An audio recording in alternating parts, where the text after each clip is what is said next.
seorang teknisi itu memperbaiki sebuah handphone itu penuh perintangan juga ya, penuh tantangan, dan otomatis kita harus di situ teknisinya harus belajar dan bertanggung jawab ya apabila terjadi trouble ya. Jadi situ punya risiko juga ya. Jadi agar para user atau para yang pernah servis handphone kepada saya ya harap maklum lah gitu. Begitulah cara kerjanya seorang teknisi handphone gitu. Oke, bagian kedua saya akan bercerita mengenai masalah tarif biaya ya teman-teman ya. Katakanlah ini ganti layar tadi ya, handphone ini ganti layar, terus ini harga layarnya saya cek dulu saya cek dulu stok saya apakah masih ada atau tidak gitu ya. Setelah saya cek masih ada gitu, saya cek harganya berapa ya. Nah misalnya katakanlah dua harga ini 1000 ya, 1000. Lalu si user datang, bang ganti layar ini berapa ya, berapa biayanya gitu katanya. Oke, lalu saya akan ini harga layar ini 1000 tadi saya kalikan 2 gitu, jadi 2000 gitu.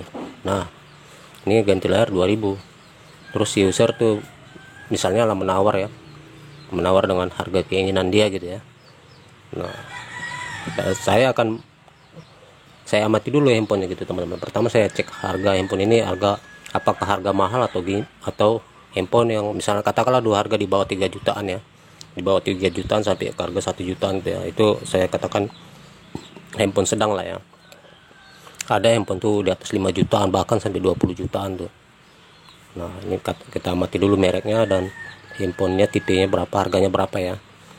Dan yang kedua kita amati dulu secara fisik dulu ya teman-teman, apakah misalnya seperti ini ya, apakah framenya baling, bengkok ya, apakah batangnya bengkok, atau kita amati juga secara di lubang-lubang konektor gini, lubang USB atau termasuk lubang handset ya, apakah ada water damage gitu, korosi, apakah ada korosi bekas kena air ya.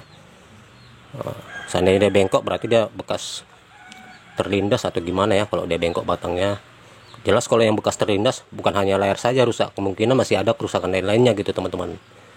Jadi di situ harus kita memberikan komitmen juga sama si usernya gitu, si punya handphone ini belum tentu hanya layar yang rusak ya mbak ya, kemungkinan ini handphone ada kerusakan lainnya, karena saya lihat tuh sudah parah ya, dari handphone ini sudah bengkok gitu. Terus ini ada bekas kena air tuh, ada bekas korosi, pernah masuk air sih nampaknya. Nah jadi di situ jadi bahan pertimbangan dulu. Seandainya dia meminta harga lebih murah lagi dari harga yang kita tentukan, kayak gitu, pertimbangannya seperti itu. Kita harus amati dulu secara fisik, apakah benar-benar ganti layar aja gitu. Seandainya nanti kita ganti layar ada kerusakan lain, si user malah duduk kita, ini kok nggak berfungsi, katanya. Nah itu kan jadi miscommunication ya teman-teman ya. Itu pun hal-hal seperti itu harus kita hindari juga teman-teman ya. Nah kalau dia menawar misalnya, ini oke lah hanya ganti layar ya, menawar tadi saya katakan 2000 ya, oke saya kasih potongan harga ya. Jadi karena katakanlah harga handphone ini di bawah 3 jutaan ya, saya kasih potongan harga itu sekitar 10%, jadi 2000 kali 10% itu sekitar 200 ya. Jadi 2000 dikurang 200 sama dengan 1800.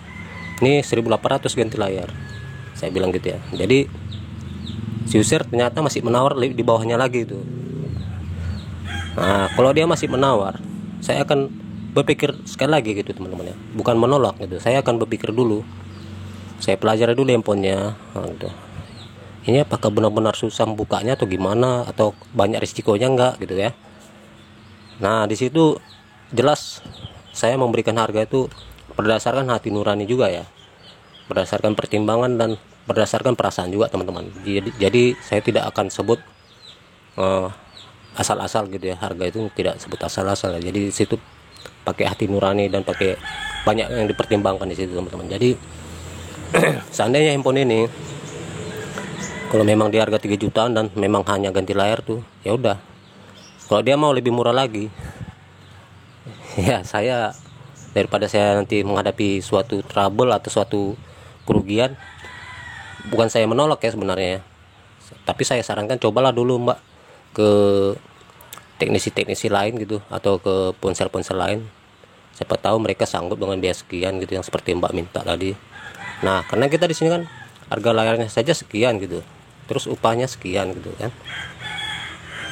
Jelas kan semua ada apanya ya, semua kan ada harganya. Jadi walaupun memang zaman sekarang itu memang sudah banyak para user itu tahu ya, karena marak-maraknya online shop gitu ya. Jadi para handphone ini para pengguna handphone tuh udah pada tahu lah harga-harga layar berapa ya.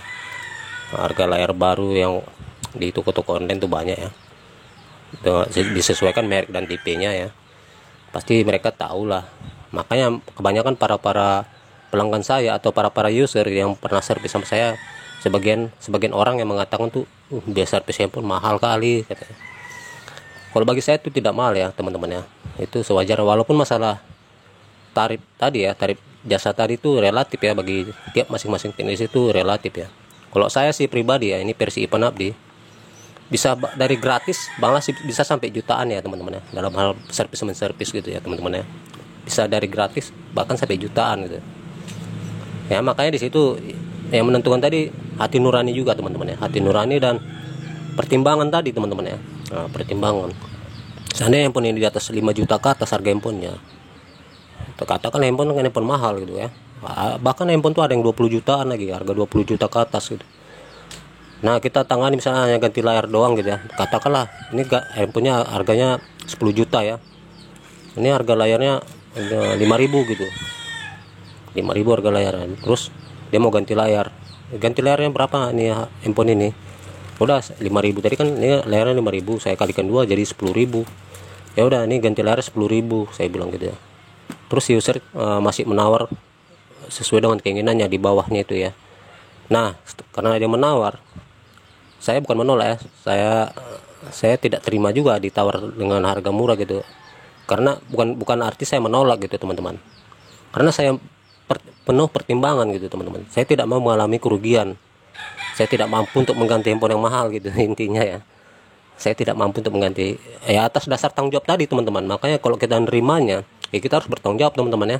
Itu intinya kepada teman-teman teknisi handphone yang masih pemula ya, teman-teman harus juga bertanggung jawab ya dalam hal seperti itu. Makanya kita jangan berpikir mata uangnya dulu, kita harus berpikir resiko yang kita hadapi dulu gitu teman. Jadi kalau handphone itu mahal gitu ya, harganya di atas 10 jutaan gitu, udah dia menawar dengan di bawah itu, karena ada ganti layar tadi 10.000 saya bilang, dia menawar. Udah saya sarankan sama si user, ya udah Mbak, kalau harga yang seperti Mbak bilang tadi saya tidak sanggup lah dengan harga seperti itu. Jadi cobalah Mbak bawa dulu ke ponsel-ponsel lain, siapa tahu mereka ada yang mampu dengan biaya yang seperti Mbak sebutkan tadi gitu ya. Saya mohon maaf ya Mbak ya, nggak gitu. Jadi ini cerita saya ya teman-teman, cerita pengalaman juga ya. Nah yang semoga intinya agar para pengguna atau para pelanggan handphone yang pernah servis sama saya agar paham lah, saya harap maklum ya. Saya mohon maaf apabila kata-kata saya banyak yang kurang pantas didengar. Dan intinya semoga juga bermanfaat lah untuk teman-teman semua, khususnya teman-teman teknisi yang masih pemula ataupun teman-teman teknisi yang baru memulai hal mencari nafkah ya. Ini suatu pekerjaan yang mencari nafkah juga teman-teman ya, dalam memulai hal menservis handphone ya teman-teman. Semoga ada manfaatnya buat teman-teman semua. Saya sudahi. Assalamualaikum warahmatullahi wabarakatuh.